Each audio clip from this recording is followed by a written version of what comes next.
చూస్తున్నాం. యుద్ధము ఘోరంగా జరుగుతుంది.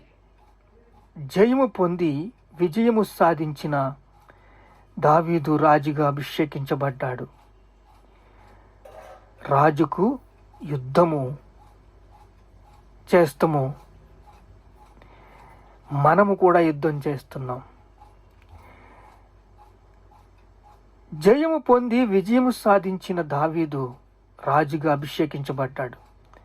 ఎవరి మీద యుద్ధం చేశాడు? అమ్మోనీయుల మీద, అమోలికీయుల మీద, ఫిలిష్తీయుల మీద యుద్ధము చేసి తాను జయించాడు, జయశాలిగా వచ్చాడు. ఈరోజు మనం యుద్ధం చేస్తున్నాం, ఆత్మీయ పోరాటం చేస్తున్నాం, నిరంతరము దేవుని ఆదరణను పొందుకుంటున్నాం. ఆత్మీయ పోరాటము.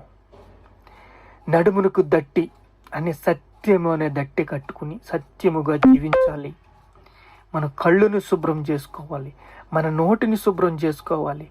నీతి అనే మైమరుపు, నీతిగా జీవించాలి, యాక్టివ్గా జీవించాలి. నీతి చూడండి, నీతిమంతుని విజ్ఞాపన బహు బలము గలది.